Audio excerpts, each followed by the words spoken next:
Okay, real question. Do you even know who you are?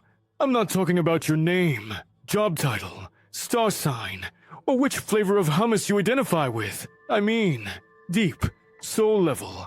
Why am I even on this weird blue planet? Kind of knowing. If you just whispered, "Eat." No. Congratulations. You're not lost. You're just starting to wake up. At some point we all hit that wall. You look around at your life and think, who chose this? Did I sign up for this haircut, this job, this emotional support coffee addiction? You're not having a midlife crisis. You're having a soul crisis. And honestly, it's way more useful. Because unlike buying a motorcycle, this one might actually lead you home. Know thyself. Yeah, you've seen it in ancient temples, on Pinterest quotes, and probably in your therapist's office. But what does it actually mean? It means asking better questions. Not, what should I do with my life? But, who am I without all the roles I've been performing, like a slightly anxious stage actor? Who are you, without your trauma story? Without your 9-to-5 mask? Without pretending you like group chats? When you don't know yourself, here's what happens.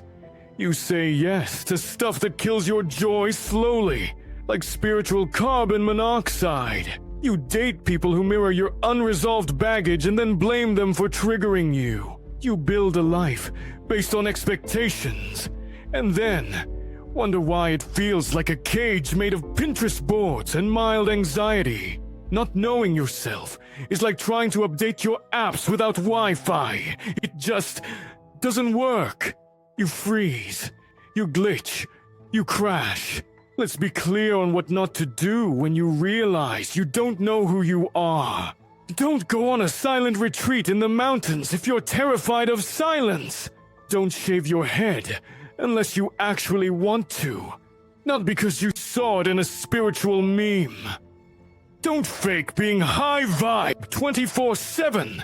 Your shadow has a better BS detector than your spirit guides. And for the love of Source, don't download 47 personality tests in one night, hoping one of them will finally explain why you cried during thunder. Want to know who you are? Here's a wild idea. Sit with yourself, without the distractions, without the roles, without pretending. Ask yourself, what do I actually believe? What am I afraid to admit that I want? Where have I been hiding behind normal to avoid being extraordinary? Then shut up and listen. Your soul is quiet, but it's loud when you finally pay attention. Bonus tip, journal. But not just Dear Diary, I'm sad. Try, Dear Me, what are you hiding from? Dear me, what if I wasn't afraid to want more? Scary, I know. But this is where the magic happens. You are not your past. You are not your trauma.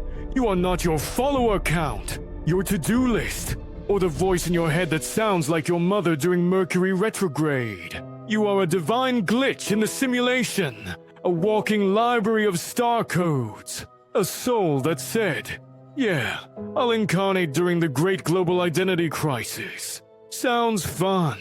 And guess what? You're doing great. Knowing yourself isn't a one-time download. It's a daily remembering. And every time you drop the mask, listen in and choose truth over comfort, you get closer. Closer to who you were before the world told you who to be. So, do you even know who you are? Stick around. We'll figure it out together. Subscribe if this hit a nerve in the best possible way. And comment below. I'm remembering.